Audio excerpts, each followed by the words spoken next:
We're going to be seeing an awful lot of that Canada flag in the days leading up to July 1st. Of course, Canada marking 150 years since Confederation this year. And we're talking about the many Canada 150 projects going on across the country.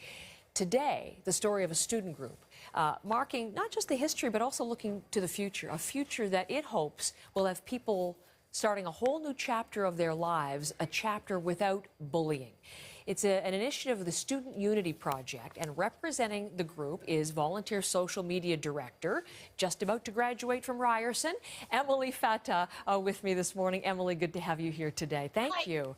Good morning. No problem. Thanks for having me. So tell me a little bit about what the Student Unity Project is doing, the project specifically for Canada 150. So for the Canada 150, we're collecting a minimum of 150 apologies from across Canada. And basically, it's people's chance to apologize to victims of bullying that they had personally bullied or people that they were bystanders for in an instance where somebody else was bullying them. So you're soliciting apologies. Now, why do you think it's a good way to mark 150 by seeking this kind of apology? Well, Canada is known for being very apologetic, so we thought that this was the perfect opportunity to incorporate that kind of stereotypical Canadian attitude and that role model attitude and combining it with our Student Unity Project, our main philosophy. Yeah, a little tongue-in-cheek, I guess. We do say I'm sorry a lot, but there's a serious message to these sorries, and you're seeing them, I'm sure, with the people who have already posted apologies. What kind of response have you had thus far?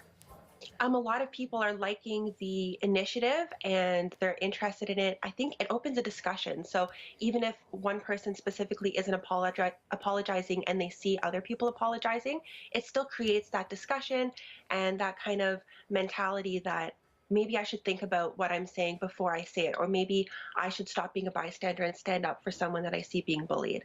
So that's the overall goal of all of this, to get that conversation going. Now, you're just not a volunteer working on the project. You have actually contributed your own apology, your own story. Yes. Tell me more about that.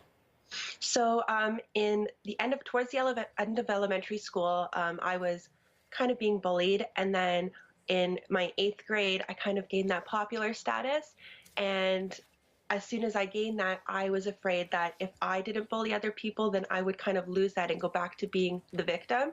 So amongst my friends, I did call people names and kind of bully them, and I do feel like, in hindsight, I feel really terrible that I would have done that.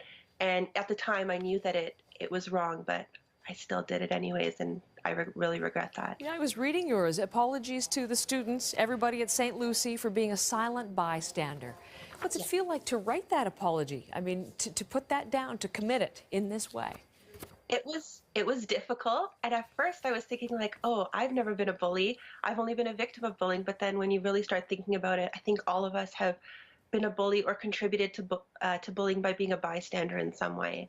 That's so interesting. That's the kind of conversation you're hoping to spark across this country for Canada 150. How do people contribute? How do people tell their stories, make their apologies, Emily? So if you go to studentunityproject.com, you can submit your project or your apology on there.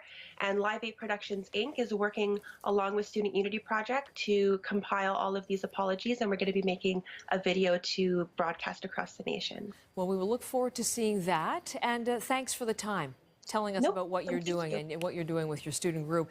You know, we always like to conclude these interviews by our guest, you're finishing the statement. Emily, My Canada is a role model to other nations.